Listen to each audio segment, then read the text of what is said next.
নমস্কার বন্ধুরা, আপনারা দেখছেন দীপালি রান্নাঘর।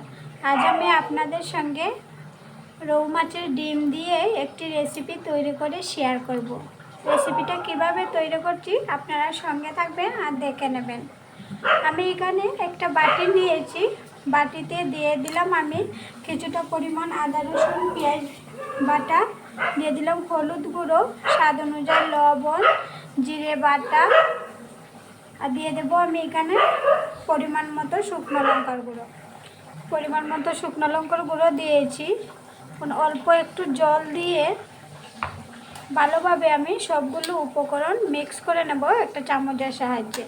আপনারা চাইলে এই মিক্সটা হাত দিয়ে করতে পারেন। মিক্স করানো আমার হয়ে গেছে, এখন চুলাটা অন করে দেব। চুলাটা অন করে কড়াই বসিয়ে কড়াইতে দিয়ে দিলাম পরিমাণ মতো তেল। তেলটা গরম হয়ে গেছে, দিয়ে দেবো এখানে একটা পেঁয়াজ কুচিটা আমি কিছুক্ষণ ভেজে নেব। পেঁয়াজ কুচিটা আমার ভেজে নিয়েছি, এখন আমি এখানে দিয়ে দেবো আগে থেকে যে মশলাটা তৈরি করে রেখেছি। এই মশলাটাকে আমি কিছুক্ষণ ভেজে নেব। খুব ভালোভাবে কিন্তু মশলাটাকে একটু সময় লাগিয়ে আমি ভেজে নিচ্ছি। মশলাটাকে আমি খুব ভালোভাবে ভেজে নিয়েছি। এখন আমি এখানে দিয়ে দিলাম দুটো ঝিঙ্গে আমি ছোটো ছোটো করে কেটে নিয়েছি। ঝিঙ্গাগুলো দিয়ে দিলাম। ঝিঙ্গাতে দিয়ে দেবো অল্প একটু লবণ কিন্তু মশলাটা দিয়েছি, তাই অল্প করে শুধু ঝিঙ্গাটার পরিমাণেই লবণটা আমি এখানে অ্যাড করছি। ভালোভাবে মিক্স করে চুলার আঁচটা কমিয়ে একটা ঢাকনা দিয়ে 2 থেকে 3 মিনিটের মতো আমি রান্না করে নেব। 2-3 মিনিট ঢাকনা দিয়ে রান্না করার পর এখন ঢাকনাটা সরিয়ে নিয়েছি। আপনারা দেখতে পাচ্ছেন ঝিঙ্গাগুলো খুব সুন্দরভাবে সিদ্ধ হয়ে গেছে।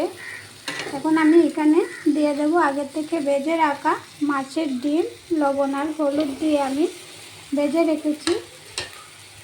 মাছের ডিম দিয়ে আমি ঝিঙ্গার সঙ্গে ভালোভাবে মিক্স করে নিচ্ছি। মাছের ডিমগুলো ভালোভাবে ঝিঙ্গে আর মশলার সঙ্গে মিশিয়ে নিয়েছি। এখন আমি এখানে পরিমাণ মতো জল দিয়ে দেব। এই রেসিপিটা আমি শুকনো তৈরি করব, তাই জলের পরিমাণটাও অল্প করে দিয়েছি। এখন আবারও আমি একটা ঢাকনা দিয়ে 2 থেকে 3 মিনিট রান্না করে নেব।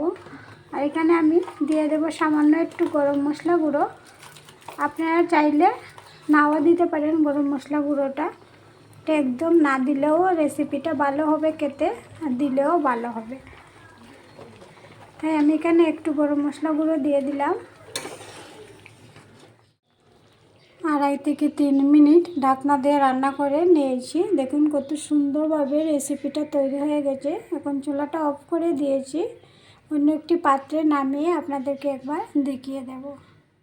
চুলার থেকে অন্য একটি পাত্রে নামিয়ে আপনাদেরকে একবার দেখিয়ে দিলাম। দেখুন কত সুন্দরভাবে আমি তৈরি করে নিয়েছি এই মাছের ডিম দিয়ে রেসিপি।